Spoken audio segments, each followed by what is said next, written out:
guests are arriving on time, to the second. They always do. And you always act like it's a miracle.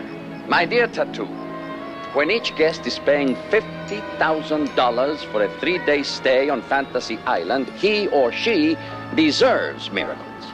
Right, boss.